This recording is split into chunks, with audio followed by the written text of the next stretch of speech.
Hi friends, Pandian store serial நீ வரப்போகிற எபிசோட்ஸ்க்கான promo தான் இந்த வீடியோவில் பார்க்க போகிறோம். வாங்க ஃப்ரெண்ட்ஸ் பார்க்கலாம். இப்போது மயிலோடைய ஃபேமிலிக்கு ஃபோன் பண்ணி வர சொல்லியிருக்காங்க. எங்கள் வீட்டில் அவங்களும் சந்தோஷமான விஷயம் ஏதோ சம்மந்தி சொல்ல கூப்பிடுறாரு அப்படின்னு ரொம்ப சந்தோஷமாக கிளம்பி வராங்க. நம்ம பொண்ணு உண்மையிலே மாசமாக இருப்பா போல இருக்குது அப்படின்னு சொல்லிட்டு சந்தோஷத்தில் வந்துட்டுருக்காங்க. ஸோ இங்கே வந்து பார்த்திங்க அப்படின்னா எல்லோரும் பயங்கர கோவத்தோடு இருக்காங்க. குளிலி வந்த உடனே அவ்வளோ கோவத்தோட மயில்கிட்ட பேசிகிட்டு இருக்காங்க. இப்படி பொய் சொல்லிட்டு இப்படி என்னமே தெரியாத மாதிரி நின்றுட்டுருக்கேடி பாரிடி என் தம்பி அப்படின்னு சொல்லிட்டு கோவப்பட்டு வந்து பேசிகிட்டு இருக்காங்க. ஓங்க உன்னை அரைஞ்சான்னு வச்சுக்கோ, அப்படியே சேத்துல இப்போ உண்மையிலே பள்ளி மாதிரி ஒட்டிப்ப அப்படின்னலாம் வந்து திட்டிகிட்டு இருக்காங்க. குடிலி விடுடி, எதுக்குடி வந்தது வராதுமா, அவகிட்ட போய் பேசிகிட்டு இருக்க, அவகிட்ட நமக்கு பேசுறதுக்கு மூஞ்சே இல்லடி அப்படின்னு சொல்லிட்டு கோமதி சொல்கிறாங்க. எப்படிம்மா என் தம்பியோட வாழ்க்கையை எப்படி எல்லாருமா சேர்ந்து நாசம் பண்ணிட்டீங்களா அப்படின்னு சொல்லி ஓவராக நடிக்கும்போது நினச்சேன். 80 சவரன் நகை படிச்சிருக்கா, அதுக்கப்புறம் வேலை, இதெல்லாம் அப்படி நினச்சி பார்க்கும்போதே ரொம்ப கஷ்டமாக இருக்குமா எனக்கு அப்படின்னு சொல்லிட்டு குளிலி வந்து புலம்பிட்டுருக்காங்க. அப்படி பேசிகிட்டு இருக்கும்போது இந்த பக்கம் மீனா செந்தில் வீட்டுக்கு வந்து வராங்க. ராஜு கதிரி அவங்க எல்லாருமே. அப்போது எங்கள் அம்மா போயிருந்தீங்க காலையிலேருந்து அப்படின்னு ராஜியை பார்த்து கேட்குறாங்க. இல்லை மீனாக்கா வீட்டுக்கு தான் அப்படின்னு சொல்லிட்டு ராஜி சொல்கிறாங்க. ஏம்மா அவங்களுடைய நிம்மதியும் கெடுக்கணுமா, அவங்களே சந்தோஷமாக இருக்கணும்னு தான் தனியாக போயிருக்காங்க, எதுக்கு ராஜி போய் அவங்கக்கிட்டே விஷயத்த சொல்லி இப்போ கூட்டிகிட்டு வந்தேன் அப்படின்னு சொல்லிட்டு கோமதி சொல்கிறாங்க. அதுக்குன்னு அப்படியே விட்டுற முடியுமா அப்படின்னு கதிர் வந்து சொல்கிறாரு. அண்ணனுக்கும் அன்னிக்கும் விஷயம் தெரியாமல் எப்படி அப்படின்னு சொல்லிட்டு கதிர் வந்து சொல்கிறாங்க. என்ன அத்தை இது, இவ்வளோ பெரிய விஷயம் வீட்டில் நடக்குது, எங்களுக்கு சொல்லலைன்னா எப்படி அத்தை, இதெல்லாம் ஒரு விஷயமே இல்லை, இதனால் எங்கள் சந்தோஷம் கெட்டு போகும்னு நீங்கள் நினைக்கிற பாருங்க அத்தை, நீங்கள் எல்லாரும் கஷ்டத்தில் இருக்கும்போது நாங்கள் மட்டும் அங்கே சந்தோஷமாக இருக்கணுமா அப்படின்ற மாதிரி மீனா வந்து பேசிகிட்டு இருக்காங்க. கோமதி கிட்ட பயங்கரமாக அழுக ஆரம்பிச்சிடுறாங்க. மீனாவை பார்த்த உடனே கோமதி என் பையனுடைய வாழ்க்கை அப்படி போச்சு அப்படின்னு சொல்லிட்டு அதுக்கப்புறம் இங்கே அபுதாவுக்கு இந்த வீட்டில் ஏதோ பிரச்சனை அப்படின்னு தெரியுது. ஏன்னா வாசல் தெளித்து கோலம் கூட போடலை, யாருமே இன்னும் இருந்து வெளியில் வரலை அப்படின்னு சொல்லி ரொம்ப குழப்பத்தோடய அந்த வீட்டுக்குள்ளே உட்காந்துட்ருக்காங்க. அப்போ தான் கொஞ்சம் நேரம் கழிச்சு வெளியில் சவுண்டு கேட்குது அப்படின்னு சொல்லிட்டு வெளியில் எழுந்திரிச்சு வந்து பார்க்குறாங்க. பார்த்தா மயிலோடைய அப்பாவும் போகிறாங்க, வீட்டுக்குள்ளே வராங்க. அவங்கள பார்த்த உடனே அப்பதான் இருந்துக்கிட்டு, என்ன இவங்க வீட்டுக்குள்ளே போகிறாங்க காலையிலேயே, என்னவா இருக்கும், ஏதோ பிரச்சனை தான் போல இருக்குது அப்படின்னு சொல்லிட்டு இங்கே அப்பத்தாவுக்கு ஒரே மனசு அடிச்சு துடிச்சிட்டு இருக்காங்க. அப்போது முத்துவேல் வந்து வராரு. என்னம்மா இங்கே நின்று என்னம்மா அந்த வீட்டையே பார்த்துட்ருக்கா அப்படின்னு. ஒன்றும் இல்லைப்பா முத்து அப்படின்னு சொல்லிட்டு. இல்லைம்மா என்னமோ பயந்த மாதிரி பார்த்துட்ருக்க, என்னாச்சு அப்படின்னு. ஒன்றும் இல்லை, அந்த வீட்டிலேருந்து யாரும் இன்னும் வெளியில் வரல, இப்போ தான் மயிலோடைய அப்பா அம்மா வேறு போனாங்க, ஏதாச்சும் பிரச்சனையாக இருக்குமோன்னு பார்த்துட்ருக்கப்பா அப்படின்னு. அம்மா உன்னை எந்த அளவுக்கு கேவலமாக பேசி திட்டி அனுப்பிவிட்டாங்க, அப்படி இருக்கும்போது அந்த ஓடுகளை பற்றி நீ ஏமா நினச்சிக்கிட்டு இங்கே நின்று எட்டி பார்த்துட்ருக்க, உன்னை பெற்ற அம்மாவை கூட அவள் கொஞ்சம் கூட மதிக்கலை, இனி அம்மாவே இல்லைன்னு சொல்லிட்டு போயிட்டா, அவளுக்காக நீ இங்கே நின்று அடித்து துடிச்சு நின்றுட்டுருக்கியா, போம்மா உள்ள அப்படின்னு முத்துவேல் வந்து சொல்கிறாரு. அதுக்கப்புறம் அத்தை இதுக்கு தான் அப்பயே சொன்னோம், கேட்டிங்களா, உங்கள் பிள்ளைங்க பார்த்தாங்கன்னா திட்டுவாங்கன்னு சொன்னோம்ல, வாங்க உள்ள அப்படின்னு சொல்லிட்டு மாரியோ வடிவம் உள்ளே கூட்டிகிட்டு போகிறாங்க. இல்லை அந்த வீட்டுக்குள்ளே மயிலோட அப்பாவும் வேற போனாங்க, ஏதோ பிரச்சனை தான் அப்படின்னு. அப்போ தான் ஒரு பக்கம் பயந்துக்கிட்டே நின்றுட்டுருக்காங்க. அப்போது இந்த வீட்டுக்குள்ளே வந்த உடனே இனமயில் என்னாச்சு, உன் அப்பா அதாவது சம்மந்தி ஃபோன் பண்ணி வர சொன்னாங்க அப்படின்னு உடனே நாங்கள் கூட ஏதோ சந்தோஷமான விஷயம் அப்படின்னு ஓடி வந்தோம். ஆனால் இங்கே வந்து பார்த்தா நீ அழுதுட்டுருக்க, என்னாச்சு மயில், என்ன பிரச்சனை அப்படின்னு சொல்லி அங்கே வந்து மயில்கிட்ட பேசிகிட்டு இருக்காங்க. ஆமாம் உங்கள் பொண்ணு பண்ண வேலைக்கு உங்கள் பொண்ணுக்கு சந்தோஷமான விஷயம் வேறு சொல்ல போகிறோம், நீங்கள் தான் சந்தோஷமான விஷயம்னு சொல்லி எங்கள் குடும்பத்தையே ஏமாற்றிட்டீங்க அப்படின்னு சொல்லிட்டு குளில் வந்து சொல்கிறாங்க. என்னம்மா பேசிகிட்டு இருக்க, நான் ஏதோ தப்பு பண்ணிட்ட மாதிரி, கொஞ்சம் மரியாதை பேசுமா, கொஞ்சம் கூட மரியாதை இல்லாமல் பேசுகிறேன் சம்மந்தி, என்ன இதெல்லாம் அப்படின்னு சொல்லிட்டு. ஆமாம் உங்களுக்கு இந்த அளவுக்கு மரியாதை கொடுக்குறதே ரொம்ப பெரிய விஷயம் அப்படின்னு. என்னதான் நடக்குது மயில, ஏன் இப்படி எல்லாரும் பேசுகிறாங்க, என்னாச்சு அப்படின்னு. அம்மா உங்களுக்கு எல்லா விஷயமும் தெரிஞ்சிடுச்சுமா அப்படின்னு சொல்கிறாங்க மயில். என்ன சொல்கிற நீ அப்படின்னு. ஆமாம்மா படிப்பு விஷயம், வயசு விஷயம் எல்லாமே தெரிஞ்சிடுச்சு அப்படின்னு மயில் சொல்கிறாங்க. இதை கேட்ட உடனே இவங்க அதிர்ச்சி ஆகுறாங்க. அவங்க பொண்ணு எத்தனாவது படிச்சிருக்கான்னு சொன்னால் அப்படின்னா உடனே இவர் வந்துட்டு மயிலோட அப்பா எதுவுமே காட்டிக்காத மாதிரி என் பொண்ணு எம்ஏ இங்கிலீஷ் படிச்சிருக்கா அப்படின்லாம் வந்து சொல்கிறாங்க. திரும்ப போய் சொல்லிட்டு இருந்தீங்கன்னா அவ்வளோதான் அப்படின்னு சரவணனுக்கு பயங்கர கோவம் வந்து அவங்க தலைமையில் பக்கெட்டை தூக்கிட்டு வந்து போடவே ஓடி வந்துடுறாரு. அப்போது எல்லாரும் கொஞ்சம் பொறுமையாக இருக்க சொல்கிறாங்க. உடனே எல்லாரும் பயந்துடுறாங்க. மயிலோடைய அப்பாவும் அம்மாவும், உங்கள் பொண்ணு +2 தான் படிச்சிருக்கான விஷயம் எங்களுக்கு தெரியும், அது மட்டும் இல்லை 2 வயசோட சரவணா அதிகம் அவளுக்கு வயசு அப்படின்ற விஷயமே எங்களுக்கு தெரியும், எல்லாமே பொய் இல்லை நாடகம்லாம் அப்படின்னு சொல்லிட்டு இங்கே வந்து கோமதி கேட்கவும் சம்மந்தி அதெல்லாம் இல்லை அப்படின்னு சொல்கிறாங்க. உங்கள் பொண்ணை நீங்களே கூட்டிகிட்டு போயிடுங்க, எங்கள் பையனுக்கு உங்கள் பொண்ணு பண்ண வரைக்கும் போதும், நீங்களும் உங்கள் குடும்பமும் கூட்டிகிட்டு போங்க அப்படின்னு பாண்டியன் எடுத்தடியே சொல்லிவிட்றாரு. இதை கேட்ட உடனே இவங்க அதிர்ச்சியில் நிற்கிறாங்க. மாமா நான் போக மாட்டேன் அப்படின்னு. இங்கே பாரடி கூட்டிகிட்டு போகன்னு சொல்லிட்டாச்சு, அதுக்கப்புறமும் போக மாட்டேன் அப்படி இப்படின்னு எந்திரிச்சு பேசிகிட்டு இருந்தேன், நானே கழுத்தை பிடிச்சி வெளியில் தட்டுற தெரிஞ்சுக்கோ அப்படின்னு கோமதி சொல்கிறாங்க. என்ன சம்மந்தி, ஏதோ எங்கள் போதாது காலம் போய் சொல்லிட்டோம், என்ன பண்ணுறது அதுக்கு, இவ வயசு பிள்ளைங்கள்லாம் கல்யாணம் ஆகிடுச்சு, இவளுக்கு இன்னும் கல்யாணம் ஆகாத இருந்துச்சு, இப்படியே விட்டால் எப்படி கல்யாணம் இவளுக்கு நடக்காமல் போயிடுமோ அப்படின்னு தான் அவள் படிச்சிருக்கா அப்படின்னு சொல்லி போய் சொல்லி கல்யாணம் பண்ணி வச்சிட்டோம். இப்போ படிக்கல அப்படின்ற ஒரு காரணத்தினாலேயே இவளுக்கு சரியாக மாப்பிள்ளை அமையலை, எவ்வளோ நாளைக்கு இவளையும் வீட்டிலே வச்சுட்டு இருக்க முடியும், வயசு ஆகிட்டே போகுது அப்படின்னு தான் இப்படி ஒரு பொய்யை சொல்லிட்டு சம்மந்தி மன்னிச்சிடுங்க அப்படின்னு சொல்கிறாங்க. அதுக்காக என் பையன் தான் கிடைச்சானா, ஏன் நீங்கள் இவ படிச்சிருக்கணும்னு சொல்லணும்னு அவசியம் இல்லையே, எங்களுக்கு பொண்ணு பிடிச்சிருந்தா மட்டும் போதும், நாங்கள் கல்யாணம் சரவணனுக்கு பண்ணி வைக்கலாம் தான் நாங்கள் இந்த உங்கள் பொண்ணு பார்த்தே வந்தோம், உங்கள் வசதியை பார்த்தோ உங்கள் படிப்பை பார்த்தோ நாங்கள் வந்து உங்கள் பொண்ணை கல்யாணம் பண்ணிக்கிறதுக்காக அங்கே வரலை. ஆனால் இவ்வளோ பெரிய பொய் சொல்லிட்டீங்களா, நீங்கள் உண்மையை சொல்லியிருந்தாலே நாங்கள் இந்த கல்யாணத்துக்கு ஒத்துருப்போம், ஹரணனுடைய அவளோட கல்யாணம் நல்ல விதமாக நடந்திருக்கும். ஆனால் இப்போது இவ்வளோ பெரிய பொய்யெல்லாம் சொல்லி மறைச்சி வச்சு கல்யாணம் பண்ணிட்டீங்க அப்படின்னு தெரியும் போது தான் எங்களுக்கு அவ்வளோ கஷ்டமாக இருக்குது, முதல்ல உங்கள் பொண்ணை கூட்டிகிட்டு போங்க அப்படின்னு கோமதி சொல்கிறாங்க. அப்போது இதையே ஒரு சாக்காக வச்சுக்கிட்டு மயிலோடைய அம்மா இருந்துக்கிட்டு, அதான் சம்மந்தி நீங்களே சொல்கிறீங்கல்ல, மயில் படுக்கலைன்னா கூட பரவாயில்ல, வயசில் பெரியவளாக இருந்தாலும் நாங்கள் உண்மையை சொல்லியிருந்தா நீங்கள் ஏற்றுக்கிட்டு அப்பயே கல்யாணத்துக்கு ஒத்துட்ருப்பீங்க அப்படின்னு சொல்லிட்டு, சரி சம்மந்தி ஏதோ நடந்து போச்சு, அப்படியே உண்மையை சொல்லியிருந்தாலையும் நீங்கள் கல்யாணம் பண்ணி வச்சுருப்பீங்க அப்படின்னு சொல்கிறீங்க இல்லையா, இப்போ ஏதோ தெரிஞ்சிருச்சுல்ல, அதை நாங்கள் இதுக்காக தான் நாங்கள் போய் சொன்னோம் அப்படின்னு தெரிஞ்சுட்டு நீங்கள் பேசாமல் அவளை ஏற்றுக்கோங்க சம்மந்தி, வீட்டை விட்டு போக சொல்லாதீங்க, தப்பு தான், நாங்கள் வேணா உங்கள் எல்லாருக்கிட்டையும் மன்னிப்பு கேட்குறோம், எங்கள் பொண்ணுடைய வாழ்க்கை எங்களுக்கு ரொம்ப முக்கியம் சம்மதி அப்படின்னு சொல்கிறாங்க.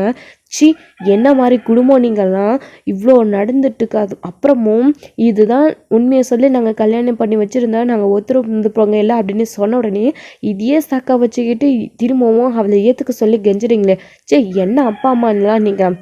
இப்போ புரியுது, உங்கள் பொண்ணும் எதுக்கு நீங்கள் சொன்ன சொல்லுக்கெல்லாம் ஆடிக்கிட்டு போய் சொல்லி எங்கள் குடும்பத்தை ஏமாற்றி கல்யாணம் பண்ணிங்க அப்படின்னு. பாத்தியா இப்படி நம்ம முன்னாடியே ஏற்றுக்க சொல்லி நம்மக்கிட்ட சொல்லிட்டு இருக்காங்க, இவ்வளோ வாய்க்குசாமல் பேசுகிறாங்க, இந்த குடும்பத்தை நல்ல குடும்பம்னு நம்ம பொண்ணு எடுத்தோம் பாருங்கள், நம்மளை சொல்லணும் அப்படின்னு சொல்லிட்டு குழலி சொல்லிட்டு இருக்காங்க. அப்போ தான் வந்து இங்கே இன்னொரு பக்கம் வந்துட்டு பழனி வந்து வீட்டுக்கு வராரு கடையிலேருந்து. அப்போ தான் ரொம்ப அப்செட்டாக இருக்கிறத பார்த்துட்டு என்ன ஆச்சு ஆத்தா அப்படின்னு கேட்குறாங்க. ஒன்றுடா பழனி, அந்த வீட்டில் ஏதோ பிரச்சனை போல இருக்குது அப்படின்னு சொன்ன உடனே பழனி துடிச்சு போயிடுறாரு. என்ன ஆத்தா சொல்கிற நீ அப்படின்னு. ஆமாடா பழனி, காலையிலேருந்து அந்த வீட்டிலேருந்து யாருமே இன்னும் வெளியில் வரலை, பத்தாததுக்கு மயிலோடைய அப்பா அம்மா வேற உள்ளே போனாங்க, ஏதோ பிரச்சனை போல் இருக்குது, யாரும் எனக்கு கதவு திறந்து வெளியில் கூட வரலாம், எனக்கு ரொம்ப பயமாக இருக்குடா அப்படின்னு சொல்லிட்டு அப்போ தான் சொல்கிறாங்க. என்ன அத்தை சொல்கிற, நான் போய் பார்த்துட்டு வரேன் இரு அத்தை அப்படின்னு சொல்கிறாங்க. டே பழனி, நீ எங்கடா அங்கே போகிற, நீ அங்கே போனால் மாப்பிள்ளையும் கோமதியும் கோவப்படுவாங்க, அங்கே என்ன பிரச்சனை ஏதுன்னே தெரியாமல் நீ போய் வேறு பிரச்சனை ஆகிட போகுது அப்படின்னு. அத்தா என்ன பேசுகிற நீ, அக்காவோட வீட்டில் இவ்வளோ பெரிய பிரச்சனை நடந்துட்டுருக்கு, நான் போகாமல் எப்படி, தான் அவங்க என்கிட்ட கோவப்பட்டாலையும் அவங்க என்னுடைய அக்காவும் மாமாவும், நான் போகாமல் யார் போமா அத்தா இரு அப்படின்னு சொல்லிட்டு பழனி வந்து பார்த்தீங்க அப்படின்னா அந்த வீட்டில் இருந்து இந்த வீட்டுக்கு வராங்க. முதல்ல கதவை தட்டி பார்க்குறாங்க, யாராக இருக்கும் அப்படின்னு. இங்கே வீட்டில் இருக்கவங்க எல்லாருமே திரு முழிச்சிட்டு இருக்காங்க. அப்போ தான் நான் போய் பார்த்துட்டு வரேன் அப்படின்னு சொல்லிட்டு கதிர் டோரை ஓப்பன் பண்ணுறாரு. பார்த்தா பழனி பார்த்த உடனே மாமா அப்படின்னு சொல்கிறாங்க. டே மாப்பிள்ள என்னடா நடக்குதுங்க, ஏதாச்சும் பிரச்சனையா, இந்த வீட்டில் ஏதோ பிரச்சனை, இந்த வீட்டில் இருந்துன்னு யாரும் வெளியில் வரல அப்படின்னு அங்கே ஆத்தா அழுதுகிட்டே இருக்குடா. ஆத்தா சொன்னதுக்கப்புறம் தான் ஏதோ பிரச்சனை போல இருக்குது, என்னடா விஷயம் அப்படின்னு சொல்லிட்டு பழனி இங்கே கேட்ட உடனே டே கதிர் யார்டா அப்படின்னு சொல்லிட்டு இங்கே கோமதி வந்து கேட்கவும் பழனி எட்டி பார்க்குறாங்க. பழனியை பார்த்த உடனே எல்லாருமே பயங்கர அதிர்ச்சி ஆகுறாங்க. டே அங்கே இல்லைடா, இப்போ நீ எதுக்குடா வந்திருக்க, இருக்கிற பிரச்சனை போதாதுன்னு இப்போ நீ வேறையா, உன்னால் இந்த வீட்டில் அலை ஓஞ்சு இப்போ தான் எல்லாமே அமைதியாக இருக்குது, திரும்பவும் நீ எதுக்கு இந்த வீட்டுக்குள்ளே வர, போடா அப்படின்னு சொல்லிட்டு. அக்கா நமக்குள்ளே இருக்கிற பிரச்சனை வேறக்கா, 1000 பிரச்சனை இருந்தாலே நம்ம அக்காவும் தம்பியும் நம்ம எப்படி வேணாலும் பேசி தீர்த்துக்கலாம், இங்கே என்னக்கா பிரச்சனை, அங்கே ஆத்தா இந்த வீட்டில் ஏதோ பிரச்சனைன்னு அங்கே அழுதுகிட்டே இருக்குக்கா அப்படின்னு. டேய் நாங்கள் வந்து எங்கள் வீட்டில் பிரச்சனைன்னு உங்களுக்கு சொன்னோமா, நீ எதுக்குடா இப்போ மூக்க நினச்சிக்கிட்டு நீயும் அம்மாவும் இங்கே வரீங்க, எவ்வாறு தயவு செஞ்சு இங்கே எடுத்து போயிடு, என்ன இன்னைக்கு அடிச்சிக்கலாம் நாளைக்கு பேசிக்கலாம், அந்த பேசிக்கலாம் இடம் இல்லைடா, தயவு செஞ்சு போயிடுடா சாமி, இங்கே இருக்கிற பிரச்சனையிலவே எங்களால் தீர்க்க முடியல அப்படின்னு கோமதே சொல்கிறாங்க. அக்கா என்ன பேசிகிட்டு இருக்கா அப்படின்னு. நீ மாப்பிள்ள அக்கா கோவத்தில் அப்படி தான் பேசும், நீ சொல்லுடா இங்கே என்னடா பிரச்சனை, ஏன் மயில ஏம்மா நீ அழுதுட்டு நிற்கிற, நீங்கள் எதுக்கெல்லாம் இங்கே வந்திருக்கீங்க, என்ன எல்லாரும் ஒரே நேரத்தில் வீட்டுக்குள்ள நின்றுட்டுருக்கீங்க, என்ன பிரச்சனை அப்படின்னு. டே கதிர், எதுக்குடா இன்னும் நின்று பேசிகிட்டு இருக்க, அதுவும் அம்மா சொன்னால வெளியே அனுப்பி விட்டுட்டு கதை சத்திட்டு உள்ளே வாடா அப்படின்னு பாண்டியன் சொல்கிறாரு. அப்படின்னு நொறுங்கி போயிடுறாங்க. பழைய இருந்துக்கிட்டு, மச்சா நம்ம கோவத்தை பிரச்சனை அப்புறம் தீர்த்துக்கலாம், நீங்கள் எங்கே என்ன பிரச்சனைன்னு சொல்லுங்கள் அப்படின்னு. அப்படி இங்கே என்ன பிரச்சனைன்னு சொன்ன உடனே அப்படியே ஓடி வந்து அதை தீர்த்து வச்சுட்டு தான் மறுவேளை பாரு, இந்த குடும்பத்தை பற்றியே அக்கறை இல்லாமல் நீ பண்ணிட்டு போனவன் தானே, நீ எல்லாம் எதுக்கு இந்த குடும்பத்துக்குள்ளே வர, இந்த குடும்பத்தில் ஒவ்வொரு நாளும் ஒவ்வொரு பிரச்சனை நடந்துக்கிட்டே இருக்கு, அடுத்தடுத்து ஏதாச்சும் பிரச்சனை வந்துக்கிட்டே இருக்குது, நிம்மதியே இல்லை அப்படின்னு கோமதி புலம்பிட்டு இருக்காங்க.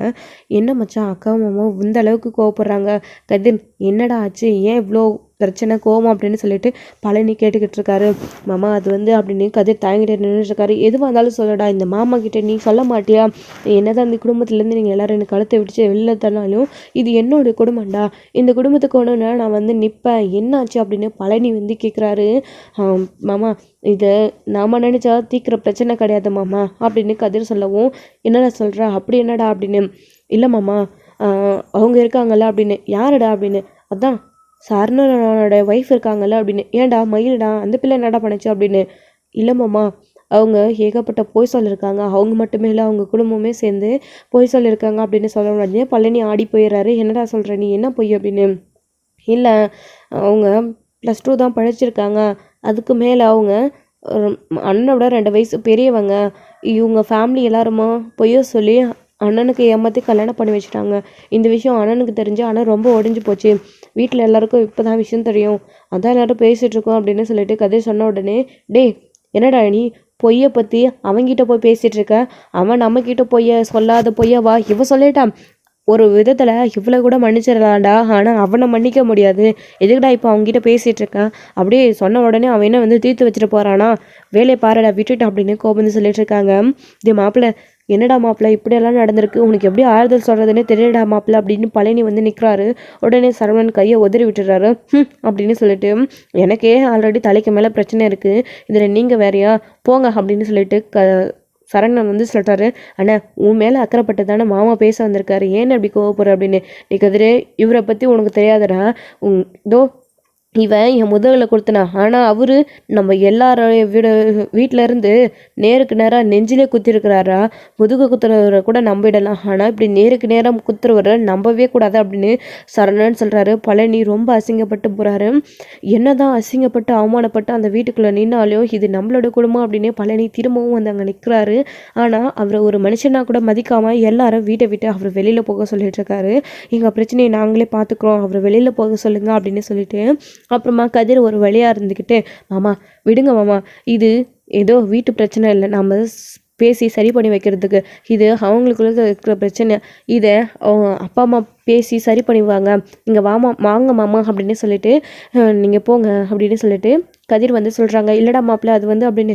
மாமா நான் பார்த்துக்கிறேன், நீங்கள் இந்த வீட்டுக்கு ஒரு பிரச்சனைன்னு வந்து சொன்ன உடனே நின்னீங்க இல்லைங்களா, கேள்விப்பட்ட உடனே என்னாச்சோ ஏதாச்சோன்னு, அதுவே போதும் மாமா, கூடி சீக்கிரம் எல்லாம் சரியாக போயிடும், நீங்கள் போங்க மாமா, அம்மா அப்பாவுக்கு கோவம் தணிஞ்ச பின்னாடி எல்லாம் பேசிக்கலாம் அப்படின்னு சொல்லிட்டு கதிர் வந்து பழனி அனுப்பி வைக்கிறாரு. நீங்கள் போய் அப்பத்தா கிட்டே தைரியமாக இருக்க சொல்லுங்கள் அப்படின்னு கதிர் சொன்னதுக்கப்புறமா பழனி அங்கேருந்து வெளியில் வந்துடுறாங்க. அப்போ தான் அங்கேயே வெளியிலேயே வெயிட் பண்ணிகிட்ருக்காங்க, இங்கே என்ன பிரச்சனையோ அப்படின்னு தெரிஞ்சுக்கிறதுக்காக. அப்போ பழனி போன உடனே என்னாச்சுடா அப்படின்னு அப்பத்தா கேட்குறாங்க. கேட்ட உடனே இந்த மாதிரி தான் விஷயம் அப்படின்னு நடந்த விஷயங்களையும் சொல்கிறாங்க.